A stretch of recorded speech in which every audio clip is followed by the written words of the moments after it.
Don't worry, this isn't another New Year's Day message about increasing productivity or goal setting or becoming a better you. You're already amazing. If you haven't heard this yet today or this week, this month, or this year yet, I'm here to tell you that you are precious and beloved just as you are.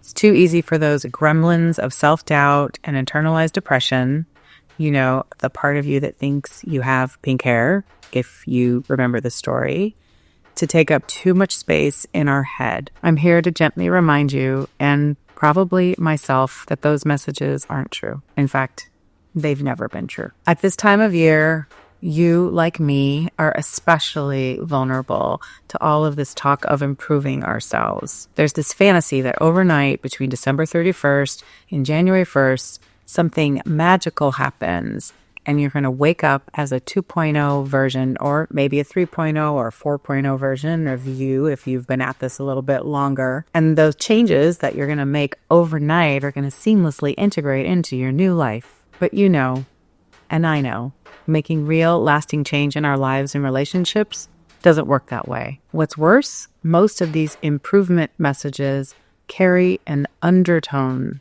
of deficit, as if there's something wrong with you or your life and that they need fixing. You don't, and it doesn't. Over the decades, many of you have heard me tell stories about my nephews and what I've learned from them. Well, I have another one. As my youngest nephew was approaching turning 5, the adults in his life kept saying to him, "Oh my goodness, you're getting so big. When you turn 5, you're going to be a big boy." And all the while, he's having this idea of, oh my gosh, this overnight change is going to happen when I turn 5.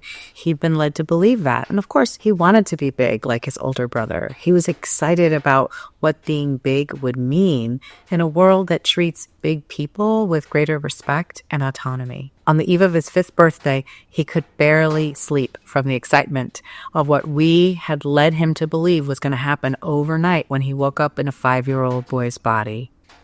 You can imagine the disappointment and confusion and sadness when he did wake up the next morning, pulled back the sheets and looked down at a body that hadn't transformed overnight, and he cried. Too often we're seeking this quick fix because we are unhappy with ourselves or something about our lives. What if you knew there was nothing wrong with you in this moment? There was nothing that needed to be fixed about you, that you are just right the way you are. What if you knew that unhappiness was simply a feeling to be felt, and that if we were really allowed to feel all of our unhappiness, not go for the quick fix, that we would find on the other side of that feeling some really deep-seated root causes, usually connected to oppression, to unrealistic expectations that society holds out for us that really aren't achievable on many levels, and the patterns that we took on in response to them that often keep us stuck and in a constant replay. As you can imagine, this is not an overnight job. It's true, the beginning of a new year feels like a powerful time to set intentions and embark on a fresh start. But frankly, it's arbitrary. What is the difference between December 31st and January 1st except a new suffix? In fact, it could be any day.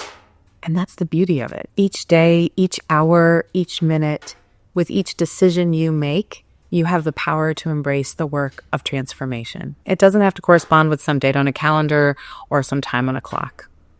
You can begin again at any time. The actual work that's required for transformation, if that's indeed something that you're open to, it isn't a linear path of unchecked growth. It's cyclical and requires both effort and a willingness to be uncomfortable. Like the moon's cycles, a transformational journey celebrates all of its rhythms, the time for growth and the time for releasing and waning, the time for planting for new ideas and new beginnings, and also a time for harvesting our rewards.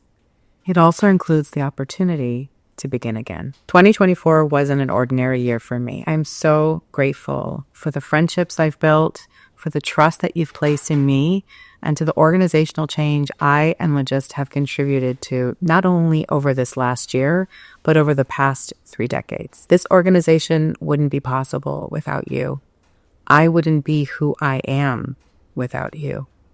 Thank you. I continue to be inspired by your embrace of my teachings, of the healing that you have been willing to do, and of the successes and struggles that you have shared with me along the way. Our 30th anniversary was an occasion to reflect, take stock, and celebrate. I've used this milestone as an opportunity to listen deeply to you and to myself, to determine what I want to let go of and what I want to embrace in this next chapter. LJIST is poised to play a key role in this energy of transformation as we embark on this lunisolar year of the wooden snake. Our services are designed to support your healing and growth, help you navigate challenges ahead, and also empower you to lead with purpose and authenticity. In this time of increasing division, inequity, and suspicion, we need each other more than ever. I believe in the power of community, human goodness, and love as we face these global and local challenges in creating a just world for all.